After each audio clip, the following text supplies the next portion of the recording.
Bonjour à tous, voici que s'achève la semaine du 5 mars et il est temps pour moi de vous présenter les 3 temps forts de la semaine. Ces 3 temps forts correspondent à 3 promesses de campagne.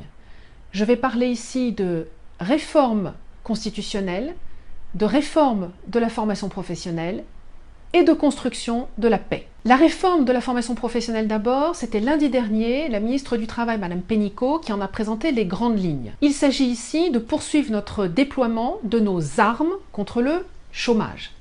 La première arme, c'était à l'automne dernier, lorsque nous avons rendu plus agile le marché du travail. La deuxième arme, c'est donc maintenant, avec cette réforme profonde de la formation professionnelle. Pourquoi cette réforme? Parce qu'au XXIe siècle, le monde du travail est en profond bouleversement. Des métiers disparaissent chaque jour, de nouveaux métiers apparaissent et il est probable que les métiers de dans 10 ans, aujourd'hui, nous ne les connaissons pas. Il est révolu le temps où l'on pouvait se former à un métier et l'exercer tout au long de la vie. Il est révolu aussi le temps où l'on pouvait ne pas se former et apprendre sur le tas. Aujourd'hui, le marché du travail est et sera accessible à ceux qui auront des compétences solides, qui auront la possibilité de les mettre à jour et qui auront la possibilité d'en développer de nouvelles. La formation professionnelle est donc un enjeu clé du futur du monde du travail. Elle devra répondre à plusieurs critères. Tout d'abord, être accessible tout au long de la vie. Car, je le disais, les métiers d'aujourd'hui ne sont pas ceux de demain. Le deuxième critère, c'est qu'elle doit être accessible à tous. Ouvriers, employés, cadres. Or, on sait qu'aujourd'hui, les ouvriers ont 2 fois moins de chances d'accéder à la formation professionnelle que les cadres. À tous aussi, temps partiel, car aujourd'hui les femmes sont profondément souvent oubliées, les femmes sont souvent à temps partiel et souvent oubliées des parcours de formation professionnelle. À tous également, TPE, PME, dont je rappelle qu'ils forment 75% de nos emplois en France, alors qu'aujourd'hui la formation professionnelle est plus largement accessible au monde des grandes entreprises. Enfin, troisième critère, la formation professionnelle doit être accessible tout court, c'est-à-dire avec des organismes moins nombreux, afin que cette formation soit plus efficace et plus lisible. Les 3 grands objectifs de la réforme seront donc premièrement d'investir massivement, ce qui permettra de doper la compétitivité de nos entreprises, donc de notre pays, et ainsi d'impulser les transformations économiques qui s'imposent plutôt que de les subir. Le deuxième point sera de permettre à chacun d'avoir la liberté de choisir et de construire son parcours professionnel. Et enfin, avec cette réforme, nous allons protéger les plus vulnérables contre le manque ou l'obsolescence rapide de leurs compétences. Et l'ensemble permettra enfin de lutter efficacement contre le chômage de masse. Le deuxième temps fort de la semaine, c'est donc la réforme constitutionnelle dont les grandes lignes ont été esquissées en début de semaine par notre Premier ministre Édouard Philippe. Il s'agit ici de moderniser nos institutions, de moderniser la vie politique et de redonner confiance aux Français dans la vie démocratique et dans l'efficacité de l'action publique. Plusieurs dispositifs ont été présentés. Tout d'abord, la réduction d'1 tiers du nombre de parlementaires. Il s'agit ici de permettre au Parlement d'être moins bavard, plus fluide, plus efficace, avec des moyens renforcés. Le deuxième dispositif, c'est l'amélioration de la procédure législative afin qu'elle soit plus rapide. Aujourd'hui, elle est infiniment trop lente. Et également pour permettre un rééquilibrage entre la partie constitution de la loi et la partie contrôle de l'action du gouvernement. Le troisième dispositif, c'est la limitation des cumuls des mandats dans le temps. Un dispositif essentiel qui permettra de renouveler la classe politique plus fréquemment, de faire appel à des expertises et des compétences plus variées, des parcours plus variés, et cela traduira le fait que l'engagement politique doit être une vocation et non pas une profession. Enfin, un autre dispositif, c'est l'introduction d'un peu de proportionnel dans les élections législatives, ceci afin d'avoir une meilleure représentation des sensibilités politiques des Français à l'Assemblée nationale. Ces mesures sont largement plébiscitées par les Français. J'espère qu'elles sont soutenues par une large majorité dans nos 2 assemblées. Je voudrais juste souligner le fait que la réduction d'1 tiers du nombre de parlementaires était un élément du livre programmatique écrit par M. Fillon en 2015 et qui s'appelait « Faire ». Et aujourd'hui, s'opposer à cette réforme, c'est tourner le dos au message de dégagisme qui a été envoyé par les Français en mai et juin dernier. Je compte donc sur une large majorité pour appuyer cette réforme indispensable. Enfin, le troisième temps fort, je l'annonçais, c'est la construction de la paix. Vous savez combien le président de la République tient à ce que la France pèse dans le monde, sur la scène internationale, pour la construction de la paix.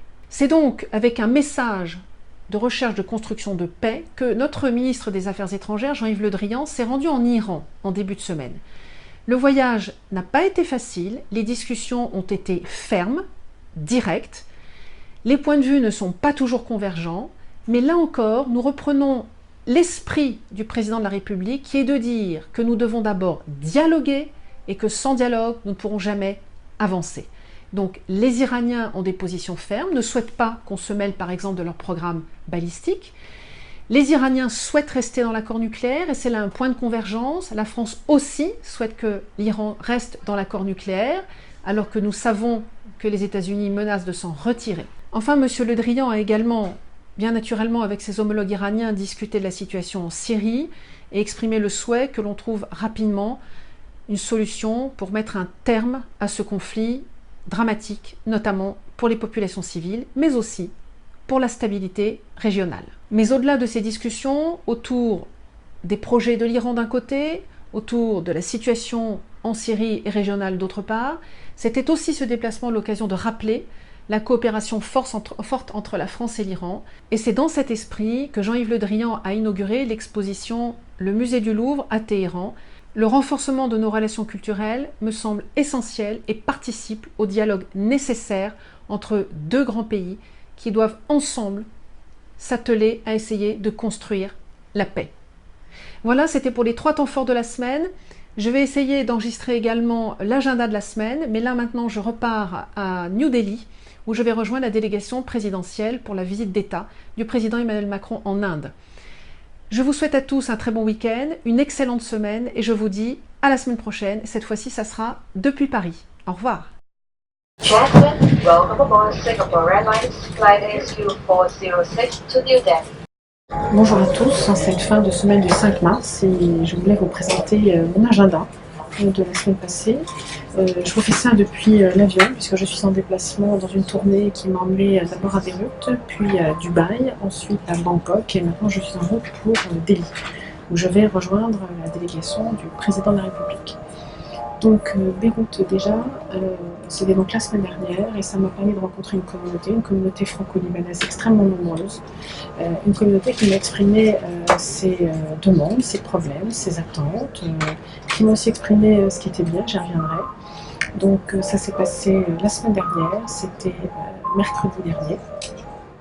Et j'ai recueilli beaucoup d'éléments qui seront très utiles pour la mission, notamment en matière de résidence en France, en matière de fiscalité, en matière d'aide aux retraités. Ça, c'était pour Beyrouth. À Dubaï, ensuite, j'ai rencontré une communauté qui est en constante croissance, de 10 à 12% par an, qui s'est stabilisée nettement en 2017. On a à présent 18 000 inscrits, ce qui est beaucoup, c'est pratiquement autant que, c'est même un petit peu plus que Singapour, avec plus probablement 25 000 présents. Toujours ce problème partout, je l'ai vu à Beyrouth, je l'ai vu à Dubaï, je l'ai vu à Bangkok. Une grande partie de nos compatriotes ne s'inscrivent pas dans nos consulats pour des raisons qui leur appartiennent. Voilà, on est absolument libre de s'inscrire ou pas, mais je pense que c'est important de rappeler qu'en cas de difficulté, en cas de problème, c'est quand même mieux d'être inscrit, comme ça le consulat sait vous localiser, sait pouvoir vous aider si vous en aviez besoin. Il faut noter qu'à Beyrouth, il y a peu de gens non inscrits parce que la situation géopolitique locale présente parfois quelques incertitudes, et donc nos compatriotes n'hésitent pas à s'inscrire au consulat pour pouvoir bénéficier d'une aide, d'un soutien en cas de repli qui s'avérerait urgent vers la France ou vers l'extérieur. À Dubaï aussi, j'ai recueilli beaucoup d'informations côté consulat. J'en avais déjà reçu à Beyrouth sur la façon dont le consulat fonctionne, parce que je considère que si on veut avoir des démarches qui sont faciles pour nous, quand nous allons dans un consulat, il faut aussi que les employés de leur côté aient des procédures qui soient relativement simples, car la simplification, la facilité d'usage doit être une voie à double sens, autant pour les usagers que pour ceux qui la font exister. J'étais donc à Dubaï jeudi et vendredi dernier. Cela m'a permis de faire une petite escapade au musée du Louvre à Abu Dhabi, que je recommande à tous. C'est une belle réussite française, un bel exemple de ce que peut être la diplomatie culturelle. qui est une forme de diplomatie d'influence très forte. Je rappelle à cet égard que cette semaine, le ministre des Affaires étrangères, Jean-Yves Le Drian, se trouvait à Téhéran, où là également, il y a une exposition, le musée du Louvre à Téhéran. Autre exemple de coopération culturelle très utile dans les relations entre deux pays. Après Beyrouth et Dubaï, j'ai fait un stop chez moi, à Singapour, et pour repartir lundi pour Bangkok. Bangkok, une communauté française très nombreuse, 13 000 inscrits au consulat, ça vous paraît peu, moins qu'au Liban, moins qu'à Beyrouth, moins qu'à Dubaï, pardon. Mais en réalité, il y a beaucoup de Français qui ne sont pas inscrits, et également beaucoup de Français qui sont de passage. C'est un pays dans lequel nous avons à tout instant pratiquement une trentaine de milliers de Français qui sont touristes de passage. Et les touristes, c'est aussi une source de travail et d'activité pour nos consulats. Parce que vous avez des touristes qui perdent leur passeport, qui ont besoin d'un permis de sortie, un document d'urgence pour pouvoir rentrer en France. J'ai donc à Bangkok mardi et mercredi une réunion publique très intéressante, plus d'une vingtaine de questions, 2 heures de réunion publique, très intéressant. Et finalement, le point commun que je retire sur Beyrouth, Dubaï et Bangkok, c'est le fait que les plus grandes difficultés que nous avons, nous tous, dans nos relations avec les services publics, c'est moins avec les consulats qu'avec nos administrations en France. Donc cet accès aux services publics en France sera un point déterminant de la mission. Je n'ai pas encore les réponses, mais je vais interviewer, j'espère, les bonnes personnes pour pouvoir trouver des solutions à cette difficulté d'accès à nos services publics en France. C'est important que nous soyons à l'étranger ou avec un projet de retour en France. Ça, c'était donc cette semaine. Et maintenant, nous sommes aujourd'hui vendredi. Et après 24 heures passées à nouveau à Singapour, je repars sur Delhi, rencontrer et retrouver la délégation du président de la République pour